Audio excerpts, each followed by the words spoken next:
Mais uma vez, o STF dá uma decisão contrária ao STJ e favorece a atuação das guardas municipais. No vídeo de hoje, vou explicar uma decisão do ministro Flávio Dino sobre a atuação das guardas municipais. Se você gosta desse tipo de assunto, já se inscreve no canal.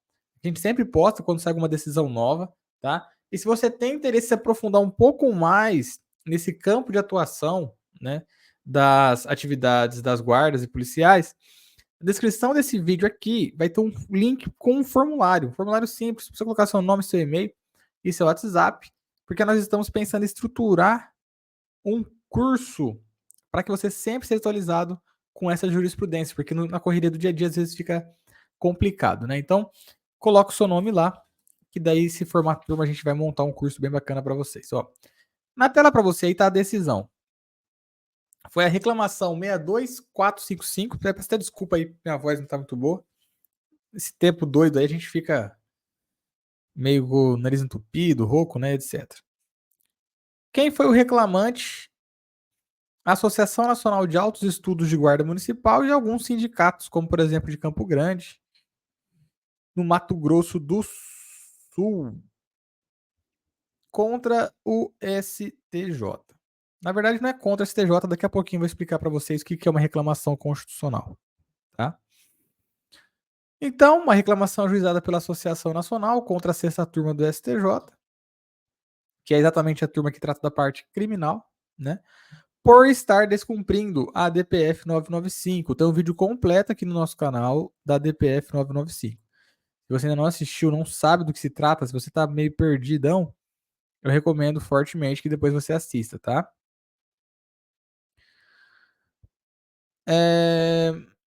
Mas resumindo, né? A DPF 995 declarou inconstitucional todas as interpretações judiciais que excluem as guardas municipais como integrantes do sistema de segurança pública.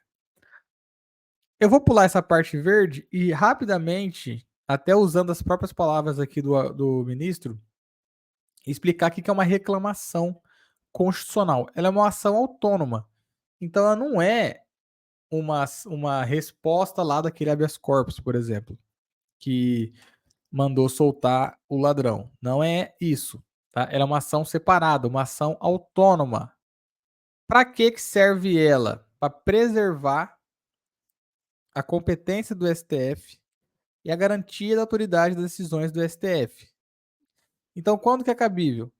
Quando nós temos uma usurpação de competência. O que é usurpação de competência?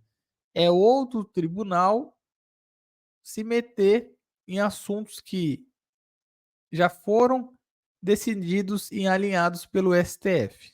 Então, numa forma bem simples de explicar para vocês, seria isso, uma usurpação da competência. O STJ colocar o dedo onde não é chamado.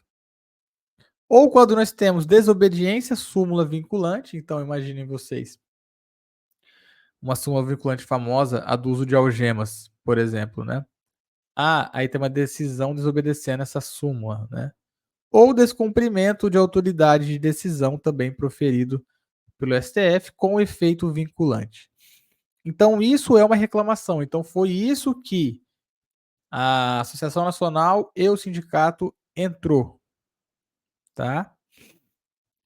Para entrar, você tem que ter a legitimidade da causa, ou seja, você tem que se mostrar legítimo quanto a ser uma parte na reclamação. Então, eles vão analisar. Mas espera aí, quem está entrando aqui é o Sindicato dos Engenheiros, não tem nada a ver com o assunto. Então, interessado na causa, né?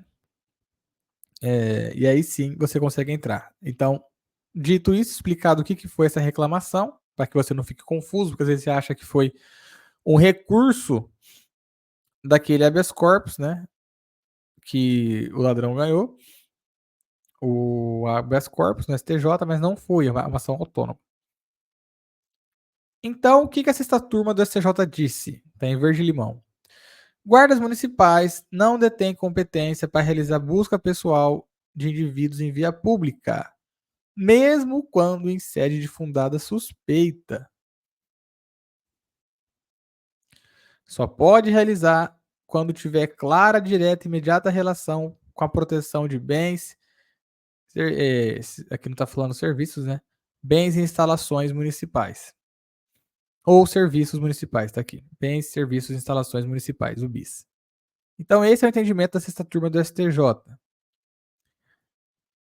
O que a associação falou? Ó, esse entendimento da sexta turma do STJ, ele não está de acordo com o entendimento do STF. Ponto. STF, ó, tá invadindo sua competência, tá colocando o dedo onde não é chamado. A partir disso, o ministro relator, o recém-empossado aí no cargo, né, Flávio Dino, julgou da seguinte maneira.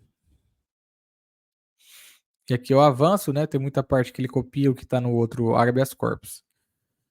Na DPF 995, essa corte firmou o entendimento que não justifica uma atuação separada e estanque de cada uma das polícias, civil, federal, militar e guarda, pois todos fazem parte do SUSP. Então, a guarda tem legitimidade para abordar suspeitos de crimes em geral, quando há fundadas razões para a ação. Aí ele colocou que o Tribunal de Justiça Local, o que é Tribunal de Justiça Local? Não é o STJ, é o TJSP. Porque, para vocês entenderem rapidamente, né? A pessoa foi condenada em primeira instância, recorreu para o TJ e perdeu também no TJ de São Paulo. E no Tribunal de Justiça de São Paulo, foi falado o seguinte, que a busca foi realizada no próprio contexto da prisão.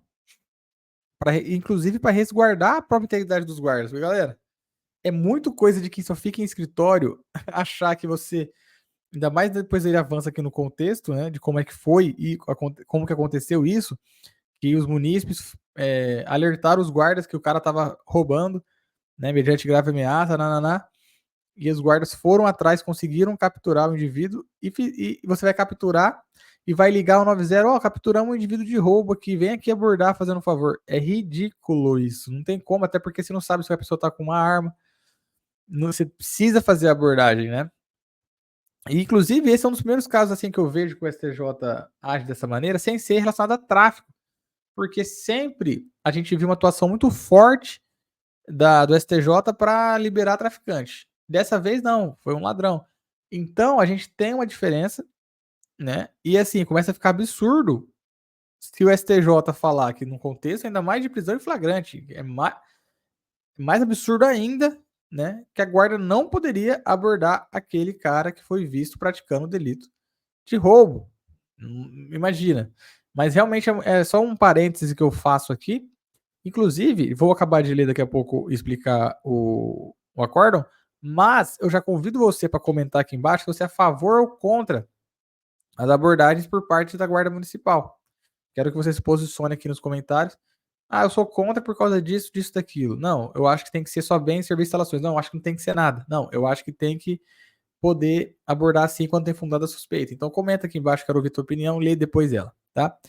Então, nesse contexto, ó, foi na própria prisão, para resguardar a própria integridade, galera. Tem procedimento operacional. Você prendeu a pessoa, a primeira coisa que você vai fazer é abordar. Isso é para tua própria segurança. E se a pessoa não está portando armas, objetos, né? Enfim, que podem ferir ela ou ferir outras pessoas. Ele até fala, ó, não seria razoável exigir que os guardas esperassem a chegada dos policiais para só depois proceder à busca, né? Então é razoável, não teve qualquer forma de ilegalidade. As provas são válidas, tá? Ele coloca aqui, ó, se fosse diante disso, nós teríamos um órgão de segurança pública, a guarda, de mãos atadas para atender os cidadãos. E realmente, galera, da forma como o STJ estava pintando a situação, ia chegar um momento que a gente fala mãozinha, né? Até o pessoal dos meus cursos eu sempre brinco, né? Que tem geralmente na punição, né, no regimento disciplinar da guarda, tem punições caso a pessoa solicite ajuda e você não ajude, né? Os guardas iam começar a ignorar. Porque se a pessoa tá pedindo ajuda para você e você não pode agir, você não pode abordar, você não vai se colocar em risco se você não pode fazer o mínimo, né? Que é uma abordagem. E, né, estaria aí sem o poder de polícia das guardas e os guardas ficariam sem a autoexecutoriedade, que é um atributo fundamental aí do princípio constitucional da eficiência, né? Um atributo do ato administrativo, tá? Então, como é que ficaria essa situação, né? E até eu coloquei de rosa aqui, ó. Faz parte das responsabilidades das guardas interromper atividades criminosas ou infracionais, realizando prisões ou apreensões em flagrante, busca pessoais quando tiver fundada razão, a proteger a população e colaborar com os demais órgãos de segurança pública, que essa é a ideia, né? Um sistema único de segurança pública, né? Essa decisão visa, inclusive, evitar os subjetivismos inerentes à orientação do STJ. Então, aqui, ele deu uma cornetada nervosa no STJ. Falou: essas decisões do STJ são subjetivas. Como que você. E ele continua. Como que você, em cada caso concreto, o guarda tem, em poucos segundos ou poucos minutos, fazer uma complexa operação para interpretar se naquele caso concreto tem relação com a proteção de bens, instalações ou serviços. O que ia acontecer? Os guardas iam parar de fazer o serviço, porque não tem como. Milésimo de segundo já aconteceu. Então, muito bem escrito, né? Por exemplo, seria viável uma busca pessoal em uma praça ou parque? E por que não numa via urbana sob a jurisdição municipal? Não, sempre defendemos isso. Não faz sentido você liberar numa praça e na via que leva à praça, não. Né?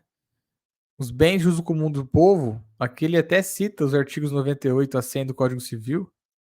Então, é de se pensar realmente. E fica evidenciado que de duas uma, ou teríamos guardas tolhidos na sua atuação, frustrando a Lei 13.022, que é o Estatuto Geral das Guardas, e a 13.675, que é a lei do SUSP, ou a sociedade estaria diante de atuações absolutamente díspares em situações iguais, ou seja, você teria você não saberia quando que o guarda ia agir de qual maneira.